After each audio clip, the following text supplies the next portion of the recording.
ഇനി ഭയങ്കര രസകരമായിട്ടുള്ള കുറേ കാര്യങ്ങൾ ഇവിടെ നടന്നുകൊണ്ടിരിക്കുക. ഞാനത് പറയാം. ഒന്നാമത്തെ കാര്യം, കള്ളപ്രചരണങ്ങളാണ് സർക്കാർ വന്ന് 1 മാസം ആകുന്നതിന് മുമ്പ് മുഴുവൻ നടത്തിയത്. വൈസ് ചാൻസലർമാർ RSS പരിപാടിയിൽ പങ്കെടുത്തപ്പോൾ അതിനെ ശക്തമായി വിമർശിച്ചു. ഞാൻ വിമർശിച്ചു. തെറ്റാണ്. വൈസ് ചാൻസലർമാരുടെ പദവിക്ക് ചേർന്നതല്ല. സംഘപരിവാറിൻ്റെ ഒരു പ്രധാനപ്പെട്ട സംഘടനയുടെ പരിപാടിയിൽ പോയി പങ്കെടുത്ത് ഞാൻ വിമർശിച്ചു. വിമർശനം മാത്രം പോരാ എന്ന് പറഞ്ഞ് പ്രതിപക്ഷ നേതാവ് പത്രസമ്മേളനം നടത്തി. ആ പ്രതിപക്ഷ നേതാവ് മുഖ്യമന്ത്രിയായിരുന്ന സമയത്ത് കേരളത്തിലെ 4 വൈസ് ചാൻസലർമാർ RSS പരിപാടിയിൽ പങ്കെടുത്തു. അത് തെറ്റാണെന്ന് പോലും അദ്ദേഹം മുഖ്യമന്ത്രിയായിരുന്നപ്പോൾ പറഞ്ഞിട്ടില്ല. തെറ്റാണെന്ന് പറഞ്ഞിട്ടില്ല. നിങ്ങളൊന്ന് ആലോചിച്ച് നോക്കിയേ. അദ്ദേഹം മുഖ്യമന്ത്രിയായിരുന്നപ്പോൾ 4 വൈസ് ചാൻസലർമാർ RSS പരിപാടിയിൽ പങ്കെടുത്തിട്ട് അത് തെറ്റ്, ഞാൻ പറഞ്ഞതുപോലെ ആശയപരമായിട്ടുള്ള കടുത്ത അഭിപ്രായ വ്യത്യാസം പ്രകടിപ്പിച്ച് ഗുരുതരമായ തെറ്റാണ് എന്ന് ഞാൻ പറഞ്ഞപ്പോൾ എന്നെ വിമർശിക്കുകയാണ്. അന്ന് ഒരക്ഷരം വേണ്ടിയിട്ടില്ല ഇന്നത്തെ പ്രതിപക്ഷ നേതാവ്, അന്നത്തെ മുഖ്യമന്ത്രി. മാത്രമല്ല, അന്നത്തെ ഉന്നത വിദ്യാഭ്യാസ മന്ത്രി അതിനെ ന്യായീകരിച്ചു. ഒരു പരിപാടിയിൽ വൈസ് ചാൻസലർമാർ പോകുന്നതിൽ തെറ്റില്ല എന്ന് പറഞ്ഞു. അതിലൊരു വൈസ് ചാൻസലർ CPM അനുഭാവിയായിട്ടുള്ള ഒരാളായിരുന്നു. CPM സംഘടനയുടെ നേതാവായിരുന്ന ഒരാൾ ആ വൈസ് ചാൻസലർമാരുടെ കൂട്ടത്തിലുണ്ടായിരുന്നു RSS പരിപാടിയിൽ പങ്കെടുത്തത്. അതിനെ വിമർശിച്ചില്ല എന്ന് മാത്രമല്ല, അതിനെ ന്യായീകരിക്കുക, ഒരു തെറ്റുമില്ല എന്ന് ഉന്നത വിദ്യാഭ്യാസ മന്ത്രി പറഞ്ഞു. ഇത്ര പെട്ടെന്ന് ഒന്നും മറന്നുപോകരുത്. എന്നിട്ട് ഞങ്ങൾക്കെതിരായിട്ട് വ്യാപകമായ പ്രചരണം, വൈസ് ചാൻസലർമാർക്കെതിരായിട്ട് നടപടിയെടുക്കാൻ എന്താണ് ഗവൺമെൻറ്റിൻ്റെ അധികാരം നമുക്കറിയാമല്ലോ. അതൊക്കെ നമുക്ക് ചർച്ച ചെയ്യും. നിയമങ്ങൾ കൊണ്ടുവരണം മന്നം. എന്തെല്ലാം കള്ളപ്രചരണം നടക്കുന്നത്. ഇതൊരു കള്ളപ്രചരണം. രണ്ടാമത്തത് എന്താണ്, തൂഫാൻ പരിപാടിക്ക് നേതൃത്വം കൊടുക്കുന്ന ആഭ്യന്തരമന്ത്രിയുടെ സ്റ്റാഫിൽ വീട്ടിൽ നിന്ന് കഞ്ചാവ് പിടിച്ചൊരാളെ സ്റ്റാഫാക്കി. പച്ചക്കള്ളമല്ലേ പ്രചരിപ്പിച്ചത്. അങ്ങനത്തെ ഒരാളെ സ്റ്റാഫിനെ വെച്ചിട്ടില്ല. ഇപ്പോഴും വെച്ചിട്ടില്ല, അതിനു മുമ്പും വെച്ചിട്ടില്ല, ഒരു സമയത്തും വെച്ചിട്ടില്ല. ഞാനും ആഭ്യന്തരമന്ത്രിയും കൂടി ഇരുന്ന് ചിരിക്കുക. കാരണം അദ്ദേഹം തരുന്ന പ്രപ്പോസൽ ഞാൻ അപ്രൂവ് ചെയ്ത് കൊടുത്തിട്ടാണ് അദ്ദേഹത്തിൻ്റെ സ്റ്റാഫ് വന്നത്. അങ്ങനെ ഒരു പ്രപ്പോസൽ അദ്ദേഹം തന്നിട്ടുമില്ല, ഞങ്ങൾ അപ്രൂവ് ചെയ്തിട്ടുമില്ല. ഇല്ലാത്ത കഥ. മനസ്സിലാക്കിക്കോണം. ഇതൊന്നും അല്ല. എന്നിട്ട് കുറേ മാധ്യമങ്ങൾ അത് ഏറ്റുപിടിക്കുക. മനസ്സിലായില്ലേ? പിന്നെ KSRTCയിൽ ചരിത്രപരമായ വിപ്ലവകരമായ ഒരു പരിപാടി സൗജന്യ യാത്ര നടപ്പാക്കി ഇല്ലേ?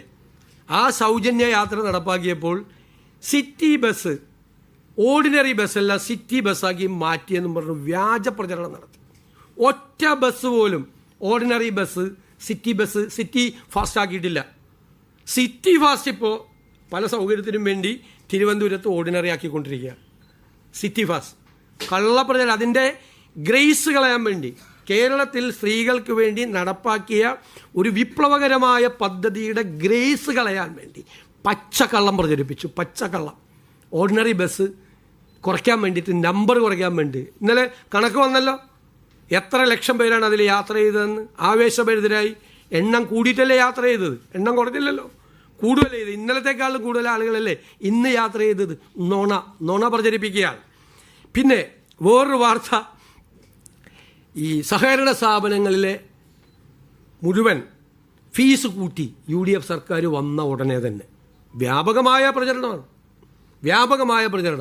ഫെബ്രുവരിയിൽ കഴിഞ്ഞ സർക്കാരാണ് കൂട്ടിയത്. എഴുതി വെച്ചോ, കഴിഞ്ഞ സർക്കാരാണ് കൂട്ടിയത് ഫെബ്രുവരിയിൽ. ഞങ്ങളല്ല കൂട്ടിയത്. ഞങ്ങൾ അധികാരത്തിൽ വന്നതിന് ശേഷം 1 രൂപ കൂട്ടിയിട്ടില്ല. ഇടുക്കിയിൽ ഒരു ഇക്കോളജിക്കൽ സോൺ പ്രഖ്യാപിച്ചു, പരിസ്ഥിതി ലോലമേഖല പ്രഖ്യാപിച്ചു. ഉടനെ ഇടുക്കി CPM ജില്ലാ സെക്രട്ടറി ഉൾപ്പെടെയുള്ള നേതാക്കൾ പറയുകയാണ്, VD സതീശൻ്റെ നേതൃത്വത്തിലുള്ള സർക്കാർ വന്ന ഉടനെ ഇടുക്കിയിൽ പരിസ്ഥിതി ലോലമേഖല പ്രഖ്യാപിച്ചു. ഈ ഗവൺമെൻറ് ഒരു കത്തടപാട് കേന്ദ്ര ഗവൺമെൻറ്റായി നടത്തിയിട്ടില്ല. ഇതെല്ലാം നടത്തിയത് ആരാ? 21/12/2024 കേന്ദ്ര സർക്കാർ കേന്ദ്ര വനം പരിസ്ഥിതി വകുപ്പിന് സമർപ്പിച്ചിരുന്നു ഈ റിപ്പോർട്ട്. ഇതിൻ്റെ ഇക്കോ സെൻസിറ്റീവ് സോൺ പ്രപ്പോസൽ കേന്ദ്ര സർക്കാർ ആവശ്യപ്പെട്ട പ്രകാരമുള്ള സ്റ്റാൻഡേർഡ് ഫോർമാറ്റിൽ തയ്യാറാക്കി 2024 കൊടുത്തു. തുടർന്ന് 5/4/2025 ഇതുമായി ബന്ധപ്പെട്ട അധിക വിവരങ്ങൾ സമർപ്പിച്ചു. അതിനുശേഷം ഈ സംരക്ഷിത വനപ്രദേശങ്ങളുടെ സെറ്റ് പ്രപ്പോസലിൽ ഉൾപ്പെടുന്നില്ല എന്ന് ചെറിയ സ്ഥലങ്ങൾ അധിക വിവരം വീണ്ടും കൊടുത്തു. തുടർന്ന് പ്രസ്തുത പ്രപ്പോസൽ സംബന്ധിച്ച് wild life institute of India ആവശ്യപ്പെട്ട പ്രകാരമുള്ള അധിക വിവരങ്ങൾ കൂടി വിശദമാക്കി പുതുക്കിയ ഇക്കോ സെൻസിറ്റീവ് സോൺ പ്രപ്പോസൽ കേന്ദ്ര സർക്കാരിന് 13/10/2025 സമർപ്പിച്ചിരുന്നു. അതനുസരിച്ചിട്ടാണ് പ്രപ്പോസൽ പ്രകാരം ഇരവികുളം, ചിന്നാർ, കുറിഞ്ഞിമല, ആനമുടി ഷോല, പാമ്പാടും ഷോല എന്നീ സംരക്ഷിത പ്രദേശങ്ങളുടെ കരട് ഇക്കോ സെൻസിറ്റീവ് സോൺ വിജ്ഞാപനം കേന്ദ്ര സർക്കാർ 2/6/2026 പ്രസിദ്ധീകരിച്ചത്. ഞങ്ങൾ 18/5 അധികാരത്തിൽ വന്ന ഞങ്ങളുടെ ഗവൺമെൻറ് കേന്ദ്ര ഗവൺമെൻറ്റുമായി ഒരു കത്തിടപാടും നടത്തിയിട്ടില്ല. ഞങ്ങൾ അധികാരത്തിൽ വന്ന് 17ാമത്തെ ദിവസം ഇക്കോ സെൻസിറ്റീവ് സോണായി ഈ ഇടുക്കിയിലെ മേഖല പ്രഖ്യാപിച്ചതിൻ്റെ മുഴുവൻ ഈ സംസ്ഥാന സർക്കാർ കൊടുത്ത പ്രപ്പോസലിൻ്റെ അടിസ്ഥാനത്തില്ല. എന്നിട്ട് പത്രസമ്മേളനം നടത്തി പറയാണ് ഞാൻ മുഖ്യമന്ത്രിയായപ്പോഴാണ് ഇത് സംഭവിച്ചത്. നുണപ്രചരണങ്ങളാണ് ഈ. ഞങ്ങൾ ഒരു മാസം തികഞ്ഞിട്ടില്ല, ഒരു ഡസനാണ്. റേഷൻ വിതരണം മുഴുവൻ സ്തംഭിച്ചു. എവിടെ റേഷൻ വിതരണം സ്തംഭിച്ചത്? ഒരു സ്റ്റാറ്റ്യൂട്ടറി റേഷൻ്റെ 1 ഗ്രാം അരി ഒരു സ്ഥലത്തും കുറച്ച് കൊടുത്തിട്ടില്ല. കേന്ദ്ര ഗവൺമെൻറ് ചില സമയത്ത് 3 മാസം കൂടുതൽ അരി കൊടുക്കാൻ പറയും. ആ 3 മാസം അരി കൂടുതൽ കൊടുത്തു. അതിന് പിന്നീട് കേന്ദ്ര ഗവൺമെൻറ്റിന് നിർദ്ദേശം വന്നാൽ കൂടുതൽ അരി കൊടുക്കും. പിന്നെ ഇനി നമ്മൾ ഈ ടൈഡ് ഓവറായി വരുന്ന അരിയുണ്ട്, അതായത് വിൽക്കപ്പെടാതെ പോകുന്ന അരി, അധികമായി കിട്ടുന്ന അരി, അത് നമ്മൾ ശേഖരിച്ച് വയ്ക്കും. എപ്പോഴാണ് ശേഖരിച്ച് വയ്ക്കണം?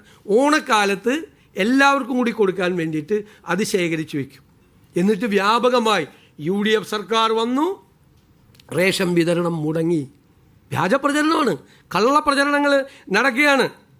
എന്തെല്ലാം കാര്യങ്ങളിലാണ് നടക്കുന്നത്? വ്യാപകമായി ഒരു സംഘം, ഒരു കാര്യം അവർ മനസ്സിലാക്കിക്കൊള്ളണം, ഇതുപോലെ കഴിഞ്ഞ 1-2 വർഷം വ്യാപകമായി കള്ളപ്രചരണം നടത്തിയാണ് PRDയുടെ കൂടി സഹായത്തോടു കൂടി. ഇരുണ്ട കാലം എന്നുള്ള ഒരു ഇതുണ്ടായിരുന്നു, അത് PRDയുടെ സഹായത്തിലാണ് ചെയ്തത്. എനിക്കെതിരായിട്ടുള്ള വ്യാപകമായ പ്രചരണം നടത്തിയത് PRDയിലെ ഉദ്യോഗസ്ഥർ കൂടി പങ്കെടുത്തുകൊണ്ടാണ്.